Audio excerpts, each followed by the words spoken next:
जय भीम, नमो बुद्धाय दोस्तों। मैं राहुल नागपाल और आप देख रहे हैं राहुल लाइव 85 और प्रज्ञा दर्पण न्यूज चैनल। जी हाँ, आज दोनों चैनलों की साझा प्रस्तुति में मैं हाजिर हूँ एक मुद्दा लेकर के। मुद्दा बड़ा विचारणीय है और मेरे दिल के करीब है।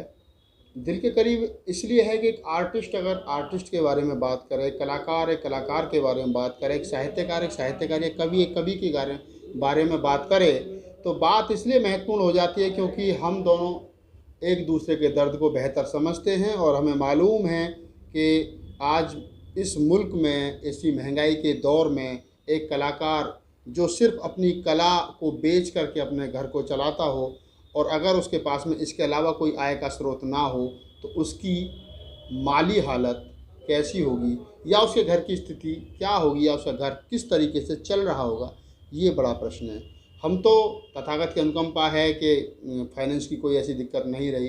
दिल्ली में रहते हैं, प्रोग्राम तब होते हैं, कविता सुनाते हैं तो दो पैसे आते हैं, घर चलता है। प्रोग्राम नहीं है लॉकडाउन में, लॉकडाउन से पहले भी तो यूट्यूब का रेवेन्यू जो आप सब लोग मुझे देखते हैं उसका जो रेवेन्यू आता है तो उससे घर चल रहा है।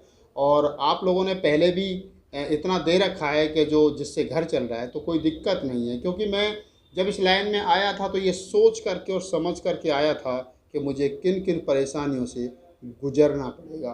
क्योंकि मैंने अपने से पूर्व में जो लोग प्रचारक थे उनको देखा, उनको समझा, उनकी स्थिति को बारीकी से नज़दीक से देखा।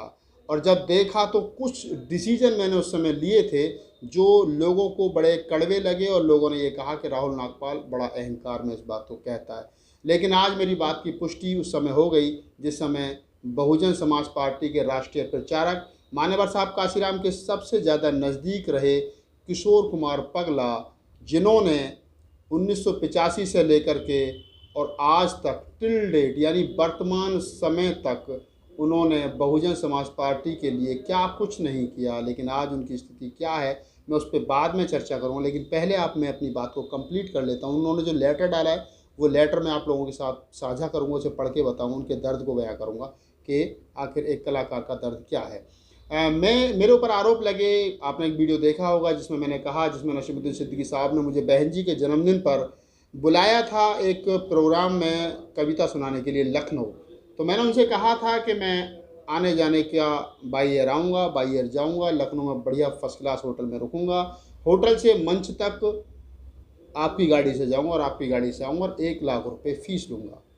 ये बात जब नसीमुद्दीन सिद्दीकी और तमाम लोगों ने सुनी तो उनको बड़ा आश्चर्य हुआ, क्योंकि आज तक उनसे किसी ने उस भाषा में बात नहीं की थी जिस भाषा में मैं बात कर रहा था। तो उन्होंने मुझसे कहा कि आप ऐसे कैसे कह सकते हो। मैंने कहा मैं कवि हूँ, साहित्यकार हूँ और मेरा काम है कविता सुनाना और कविता से जो पैसा आता है उससे मेरा घर चलता है। बोले आपकी अपनी पार्टी में, बिल्कुल पार्टी अपनी है, वोट देता हूँ, जो पर्ची दूसरे लोग कटवाते हैं मैं भी कटवाता हूँ, लेकिन मेरा काम है, मेरे काम की ईमानदारी से पेमेंट आप मुझे दीजिए और पार्टी के लिए मैं जो कर सकता हूँ वो मैं करूँगा। उन्होंने बुलाया नहीं और मैं गया नहीं और उसके बाद मैं कभी बसपा के मंचों पर गया नहीं। जीवन में एक बार बसपा के मंच पर गया था क्योंकि मैंने कहा था कि मैं कवि हूँ और कवि को सुनने के लिए नीचे बैठना पड़ता है मंच के, और कभी मंच पर खड़े होकर के सुनाते हैं। अगर लाल किले का कवि सम्मेलन भी हो तो प्रधानमंत्री जी नीचे बैठ करके सुनते हैं। अगर सैफई महोत्सव की बात हो तो कवि सम्मेलन चलता है और पूरा यादव परिवार नीचे बैठ करके सुनता है। अगर देश के वर्तमान प्रधानमंत्री की बात की जाए नरेंद्र मोदी जी की, तो उनके जन्मदिन पर बड़े बड़े काव्य जलसे होते रहे और आराम से गुजरात के मुख्यमंत्री हुआ करते थे, नीचे बैठ करके सुनते थे। लेकिन ये परंपरा हमारे लोगों में नहीं रही क्योंकि कवि को इस तरीके से सुन सकें, क्योंकि हमारे यहाँ नेता बड़े हैं, साहित्यकार छोटा है और यही कारण है कि साहित्यकार हमारे यहाँ भूखे मरते हैं। लेकिन मैं इन सारी चीज़ों को समझ चुका था कि हमारे समाज के जो कवि हैं, जो शायर हैं, जो गीतकार हैं, जिन लोगों ने बहुजन समाज पार्टी के लिए मैं कहूँ कि धोती पहन करके आदमी महिला बन करके रात रात भर नाचा, उसने भीड़ इकट्ठा की, ढोलक हारमोनियम से लोगों को रोक करके रखा, और जब नेताजी मंच पर आ गए तो उसके ढोलक मजीरे हारमोनियम चिमटा नीचे उठा करके रख दिए। वो नीचे भीड़ में बैठा रहा। नेताजी आए, नेताजी ने भाषण दिया, नेताजी चले गए। वो रात वहाँ नेताजी के जाने के बाद भी सिर्फ इस इंतज़ार में बैठा रहता था कि कोई मुझे 100-200 रुपये दे दे ताकि मैं अपने घर चला जाऊँ। इस समाज में ऐसे ऐसे लोग रहे जिन लोगों ने साइकिल के पीछे हारमोनियम को बांधा और गांव-गांव जाकर के मूवमेंट का प्रचार किया किया, बहुजन समाज पार्टी का प्रचार किया, बहन जी मान्यवर साहब काशीराम के महापुरुषों की विचारधारा को गांव-गांव बताया। लेकिन हालात उनके भी ऐसे हुए। गाज़ियाबाद में मैं कई लोगों को जानता हूँ, नाम नहीं लेना चाहता, लेकिन जब उनकी डेथ हुई थी तो स्थिति इतनी ख़राब थी कि अंतिम संस्कार के लिए पैसे नहीं थे। क्या फ़ायदा ऐसा काम करने से जिसमें ना तो मान मिले, ना सम्मान मिले और ना पैसा मिले। अगर यही सच्चाई है इस समाज की और इस मिशन में काम करने वालों की, तो फिर मैं बेहतर हूँ कि मैं मिशनरी तो हूँ, लेकिन अपना काम, अपनी कला पैसे के बदले बेचूँगा। और मैं आने वाले तमाम लोगों से यही कहना चाहता हूँ, तमाम आर्टिस्टों से जो इस क्षेत्र में आना चाहते हैं, आप आइए, आपका स्वागत है, लेकिन अपनी कला को बेहतर कीजिए और कला का मुँह मांगा दाम लीजिए। अब मैं यहाँ से आगे की बात करता हूँ कि किशोर कुमार पगला ने क्या लिखा है, वो बात मैं आपके साथ साझा करूँ। उन्होंने एक आज लेटर 2 पेज का सोशल मीडिया पर अपनी फेसबुक आईडी पर डाला है और वो लेटर इतना भावुक कर देने वाला है। उन्होंने बड़े सवाल खड़े किए हैं। वो लेटर मैं आपको पढ़ के सुनाता हूँ, उसके बाद में हम लोग आगे की बात करेंगे। पहले लेटर। जय भीम, जय मीम, जय मूल निवासी, जय भारत। बहुजन समाज एवं वरिष्ठ कार्यकर्ताओं, सांसद, विधायक एवं पूर्व मुख्यमंत्री से अपील के साथ अवगत कराने का मन कर रहा है। साथियों, मैं किशोर कुमार पगला बहुजन समाज को जगाने के लिए परम पूज्य बाबा साहेब एवं मान्यवर साहब काशीराम के आईना रूपी आदर्शों को मानकर, जानकर, पहचान कर प्रेरणा से सन 1985 में DS4 के माध्यम से गांव-गांव पहुंचकर गीत, संगीत, नाटक, नौटंकी के माध्यम से कालिक चूना चेहरे पर पोत कर तरह तरह के रंग रूप बदलकर बहुजन समाज को जगाने का कार्य किया और अब भी कर रहा हूँ। पहला उनका है। और दूसरा कॉलम में वो लिखते हैं, मिशन को आगे बढ़ाने में तमाम लाठियाँ गोलियाँ खाना, तमाम अपमानों को झेलना, यह बात किसी से छिपी नहीं है। इतनी कुर्बानियों के बाद भी हमारे जो बड़े बड़े नेता हैं, अब सवाल खड़ा करते हैं किशोर कुमार पगला। किशोर कुमार पगला कहते हैं कि हमारे जो बड़े बड़े नेता हैं, जो लग्जरी गाड़ियों में चलते हैं, राइफल, पिस्टल, बंदूकों की बात अलग है, यह बेचारे साहब साहब कहे जाते हैं। यह बेचारे अपने हाई कमान नेता से मुलाकात करते हैं तो हाई कमान नेता यह ज़रूर कहते होंगे कि भाई समाज के उन गरीबों मजलूमों की बस्तियों में जाना और जाकर मेरी कही हुई बातें, मिशन की बातें बताना। लेकिन कोऑर्डिनेटर बेचारे ऐसा नहीं करते हैं, यह कमीशन की बात करते हैं और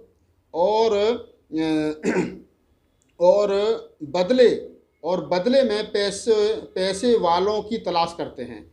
अब बड़ा गंभीर आरोप किशोर कुमार पगला लगा रहे हैं कि जब वो बहन जी से मिलते हैं तो बहन जी तो शायद कहती होंगे आप गांव-गांव जाकर के मिशन की बात कीजिए, लेकिन वो नहीं करते हैं और ऐसे लोगों को बाहर आकर के ढूंढते हैं जो पैसे वाले लोग हैं, यानी कमीशन की बात करते हैं। वो कहते हैं कि बेचारे बदले में पैसे वालों की तलाश करते हैं कि 10 लाख, 20 लाख, 50 लाख की व्यवस्था बना लो, चलो हम आपको अपने नेता से मिलवाते हैं। यानी आप 10 लाख, 20 लाख, 50 लाख रुपए का इंतजाम कर लो तो हम आपको बहन जी से, अपने नेता से मिलवा देंगे। यह बेचारे जिलाध्यक्ष, कोऑर्डिनेटर बनते ही 1 ही महीने में राजा महाराजा बन जाते हैं।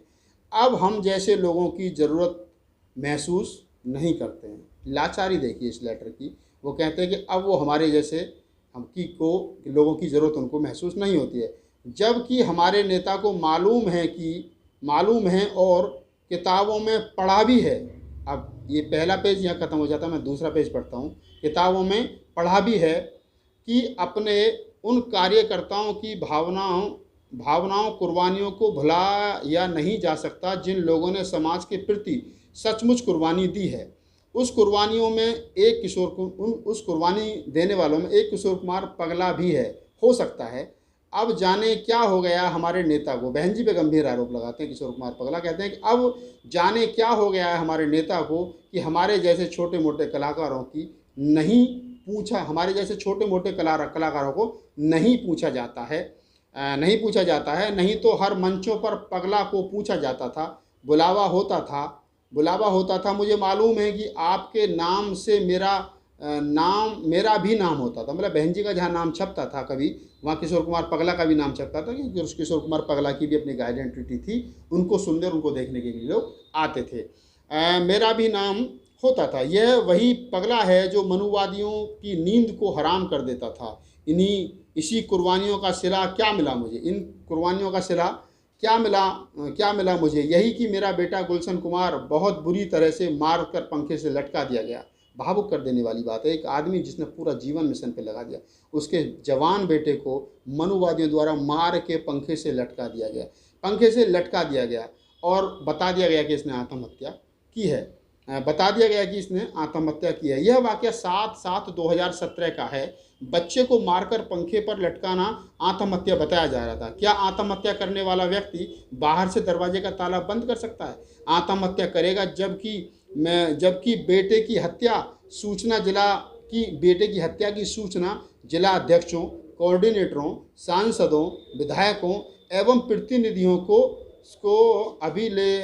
के पत्र के माध्यम से और साधनों के माध्यम से एवं जुबानी भी बताया गया, और अपने हाईकमान नेता यानी बहन जी को भी बताया गया, लेकिन आज तक कोई भी रेस्पॉन्स नहीं मिला है। किशोर कुमार पगला कहते कि जिलाध्यक्ष से लेकर के कोऑर्डिनेटर, सांसद, विधायक और बहन जी को भी बताया गया, लेकिन आज तक कोई रेस्पॉन्स जो है वो नहीं मिला।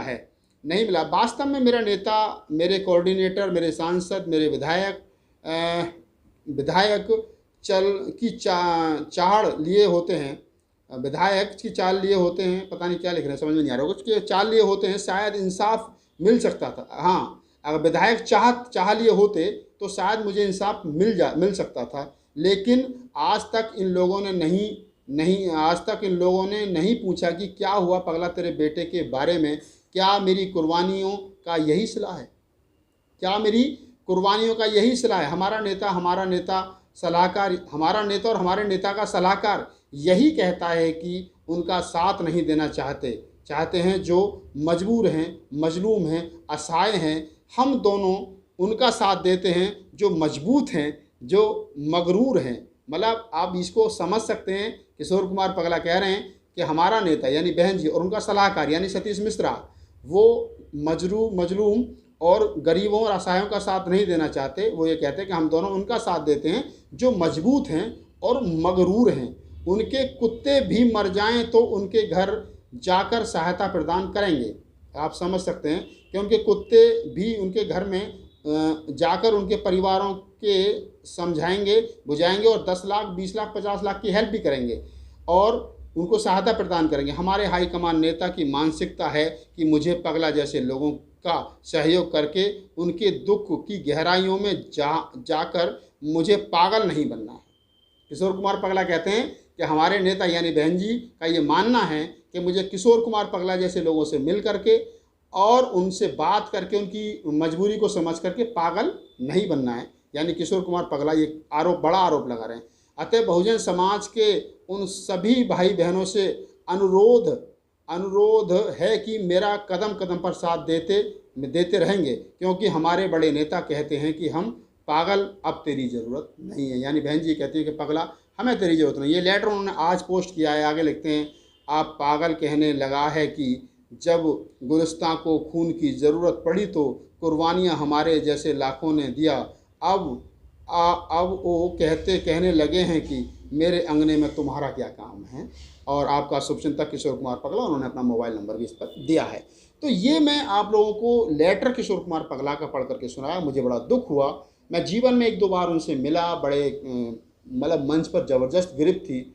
मैं सोचता था कि ये इंसान किस मिट्टी का बना है। 2-2, 3-3 घंटे तक बिना पानी पिए, बिना बीच में लंच किए, बिना रुके, बिना थके बहुजन समाज पार्टी की विचारधारा को घर घर तक पहुंचाने का काम किशोर कुमार पगला ने किया। साहब काशीराम जब तक रहे उनकी बड़ी इज्जत, बड़ा मान, बड़ा सम्मान रहा। लेकिन आज एक ऐसा आर्टिस्ट जो इसने पूरा जीवन लगा दिया, बेटे को कुर्बान कर दिया, और आज वो अगर एक-एक रुपये, एक-एक धेले को, रोटी को मोहताज है, और बहुजन समाज पार्टी की हमारी बड़ी नेता वो मिल नहीं सकती हैं, सुन नहीं सकती हैं, उनकी मजबूरी को समझ नहीं सकती हैं।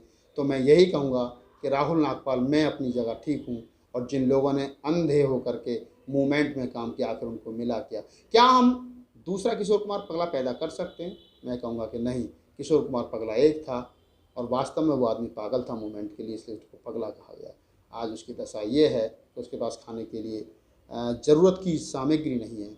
उसके बेटा जो है मनुवादियों ने उसे छीन लिया। किस मनोदशा से वो आदमी गुजर रहा होगा।